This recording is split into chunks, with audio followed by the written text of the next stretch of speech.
What do you do when you want to show a section through some things that are not lined up with each other? And you're thinking, this maybe kind of like an offset section? I think of this solution as a kind of offset section. It's called an aligned section.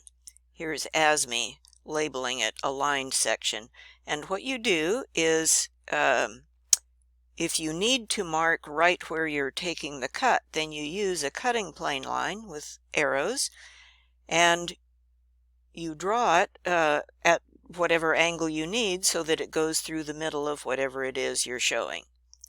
So here is ASME showing us a section AA, and it goes through this one lug sticking out, then it turns up at an angle, and look, it's even an offset section, so there's a jog in the line and then an arrow.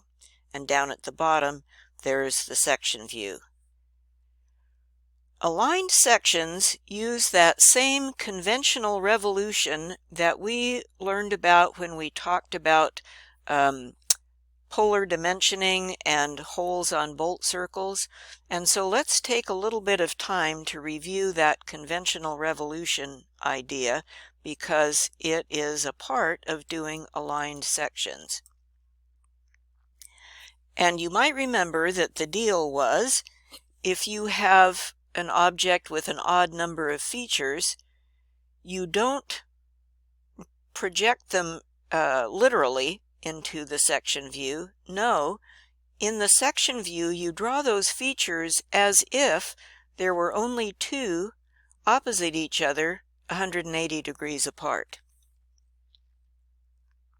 And I made a note here.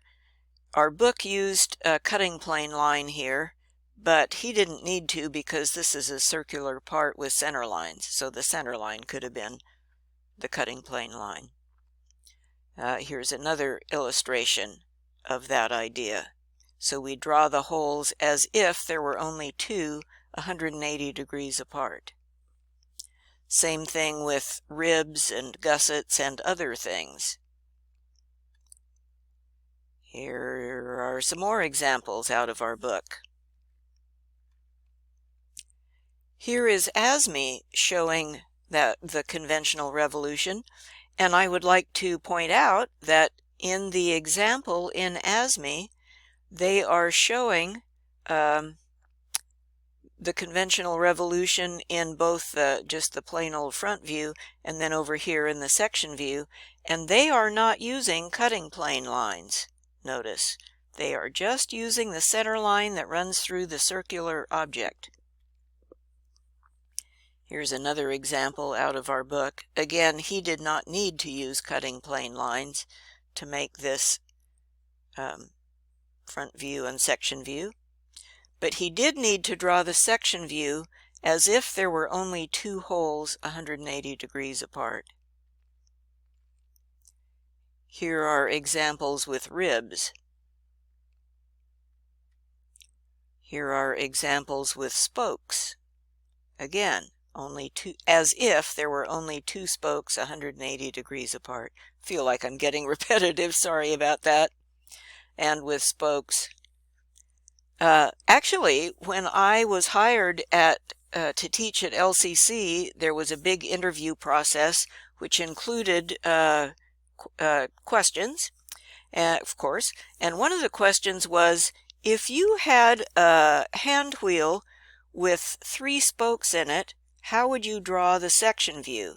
And they were checking to see, do you know about conventional revolution? Do you know that you have to draw them as if there were only two 180 degrees apart? I thought that was a good test question. Anyhow, here is the thing that we're going to be drawing in our assignment.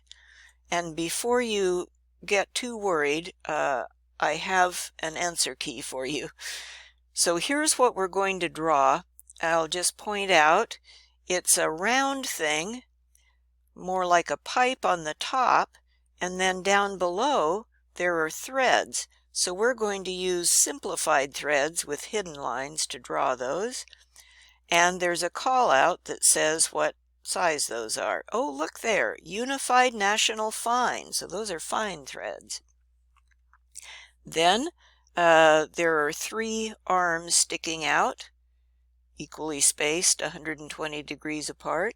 Each one has a 45-degree gusset on it. And he gives us some sizes and thicknesses.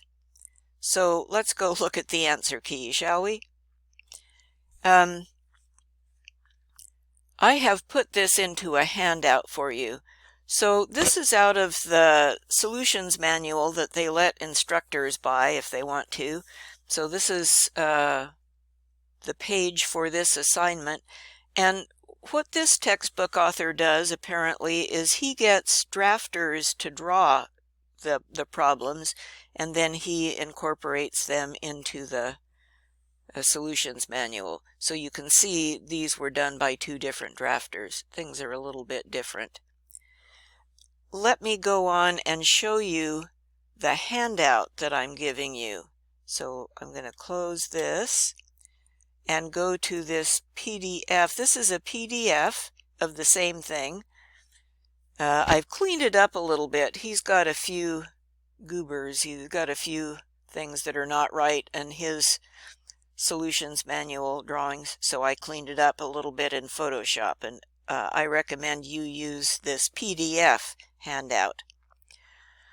Anyhow, there are a couple of different ways you could do the radii on these arms, and a couple different ways you could do the dimensioning of the section view down here. Notice that we see this conventional revolution, so even though the section is cut at an angle, in the section view we see them as if there were only 2 arms 180 degrees apart. Have a look at the threads. So the threads are represented with a hidden line on each side, offset, you know, probably a 1/16 of an inch in from each side. And the hidden line goes right over the top of the hatching, notice. Here is the thread call out, and the diameter dimensions, make sure when you put the dimension on the round stuff in the section view, make sure you edit that dimension text and put a diameter symbol in there. So here in option 1, he points at that. It's sort of a countersink. He just points at it and says 45 degrees. I feel funny about that, but that's okay. If you want to do that, that's okay. In option 2, he used an enlarged detail, and have a look at that, because next week we are going to learn about enlarged details, and that will be a short one also. And for our assignment, you are going to take your same section view drawing that you already have, or by that time hopefully you will already have, and you'll just make an enlarged detail like he has done here, so that you can show what that countersink looks like. And you'll write view A and give the scale. So I recommend you use this PDF handout as your guide when you're making your drawing.